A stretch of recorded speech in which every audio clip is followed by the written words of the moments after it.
Most people believe yoga is just a series of physical postures and stretches. But I would like to introduce you to the real essence of yoga, its diverse practices, and the ancient sage Patanjali, who laid the foundation for this profound discipline. Namaste. I am Jules, a dedicated yogini on a journey of self-discovery and inner peace. Join me on this video as we explore the transformative power of yoga and cultivate a deeper connection to mind, body, and spirit. When we hear people use the word yoga, most people think of physical postures, wearing very revealing clothes, and looking physically fit. This is more of a materialistic yoga that has developed over the hundreds of years since it has been brought to the West, where we have taken only the superficial aspects of yoga and applied them to our society. Yoga is not a physical exercise which most people think of. That would make the great yogi masters roll in their grave, where they see people who are only concerned about the way they physically look. Yoga is a spiritual tradition and a gift from India to the world, offering a profound inward journey that transcends mere physical exercise. While the modern world may showcase yoga as a trendy workout routine, it pales in comparison to the rich tradition of Hatha Yoga in its original form. Hatha Yoga was a method to prepare for stillness meditation in its original classical yoga. The modern yoga that we see is more related to Pilates than anything of the spiritual nature.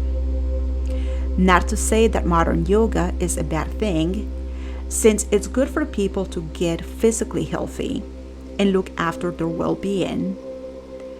But what they are practicing in the classes or the gym mainly is not yoga, because a lot of the philosophy has been left out, a lot of the core understandings, and most people don't even know where yoga came from.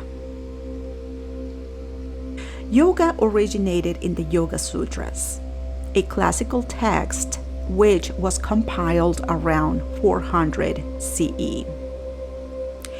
Some scholars believe even earlier, in 200 CE. The Yoga Sutras were compiled by the great sage Patanjali. The Yoga Sutras are 196 compact observations on the nature of consciousness and spiritual liberation. The word yoga in its original Sanskrit root comes from the Sanskrit word yuj. Yuj is understood as union or yoke. In the Bible, we hear Jesus saying, "My yoke is easy and my burden is light." Matthew 11:30. Meaning, my yoga or union is easy.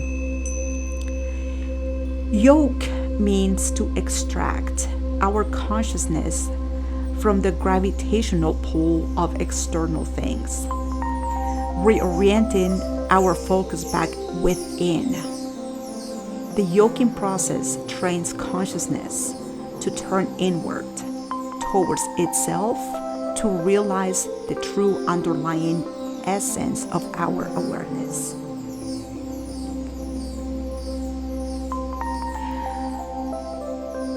The true essence of our awareness is called Purusha in Sanskrit. Purusha is not identified with anything in the world.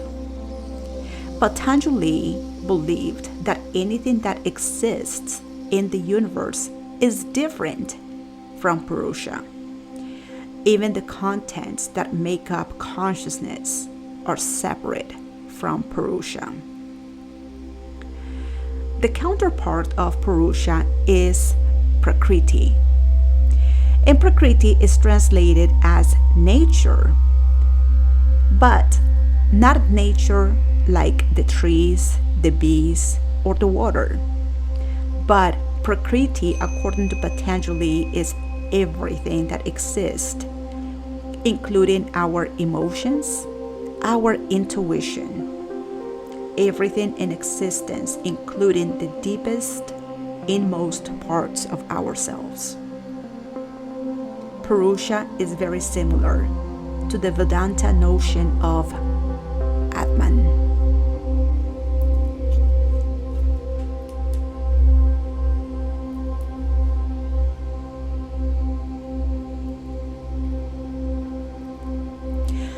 Patanjali's yoga is about identifying with Perusia, because then we loosened the grip of Prakriti.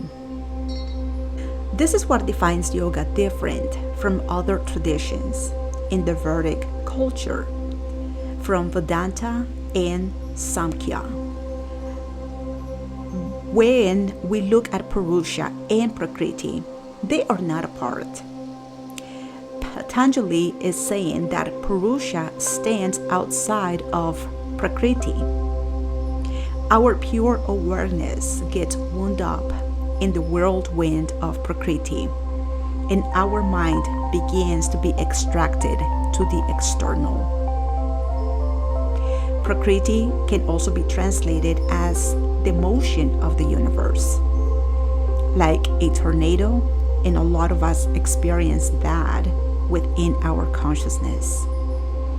And the stillness aspect is Perusia, which is the eye of the storm. Chitta Vritti Nirodha, translated into English, means bringing the whirlwinds of mind back to stillness. This is the point of yoga in the Yoga Sutras, and what traditionally Patanjali was promoting for other people to practice. A lot of us think that the root of the word asana means physical practice, but asana means to sit or sit in postures.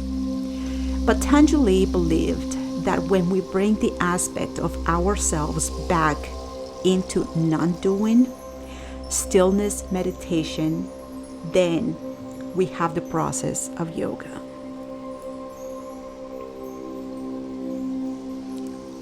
As we have evolved over the last few thousands of years, the aspect of the original yoga, which is stillness meditation, to now, there has been an evolution, and there are 7 paths of yoga. Hatha yoga is forceful effort. This is why we see the modern exercise regimen of yoga mimics, where we see hatha yoga use a lot of forceful effort in physical postures. This is about cultivating a pristine body. Hatha yoga has to do more with preparing for stillness meditation. When we exercise intensely, our body is relaxed. All our channels are open within our body. Prana is flowing throughout our system. And if we were to sit down after practicing hatha yoga, we would be able to meditate very deeply. Karma yoga is found in the Bhagavad Gita, where Krishna advocates to Arjuna not to think about who he is going into battle with, but just to act without being concerned about the fruits of his actions. That's why Karma Yoga is known as the yoga of selfless action, doing action without the sense of somebody being there.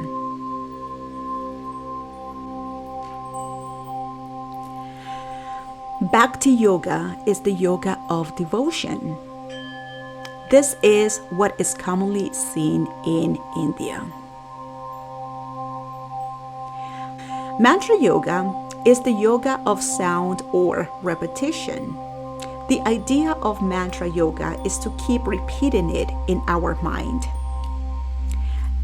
In Tiruvannamalai, southern India, when someone walks the 13 to 14 kilometers around the holy mountain of Arunachala,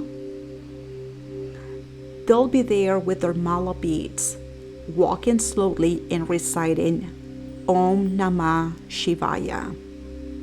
This is not so much about praising Shiva, but the science behind it is repeating a mantra to keep their minds in stillness. Tantra Yoga is the yoga of inner technology. This yoga is seen in a very superficial context, which is only one aspect of Tantra Yoga having to do with sexual practices. Tantra Yoga is more orgasmic than sexual. It's about understanding our complete system of our psychosomatic organism. It is about taking our awareness from the lower chakras up to the higher chakras. In order to grasp the principles of Tantra, it is essential to comprehend Shakti, the embodiment of the divine feminine and the flow of prana within the body. By integrating the masculine and feminine energies within ourselves, we can awaken the Kundalini energy and guide it up to the spine to the highest centers, leading to a profound transformation within our psychosomatic being. It is a very complex system and has nothing to do with having sex with other people. Raja Yoga, translated as royal yoga, and sometimes attributed to Patanjali's eightfold path of meditative introversion. Raja Yoga can also be understood as controlling the mind to reach the empty place of samadhi. Samadhi means meditative absorption or concentration. Janana Yoga is the yoga of wisdom and knowledge. This is practiced by some of the great sages.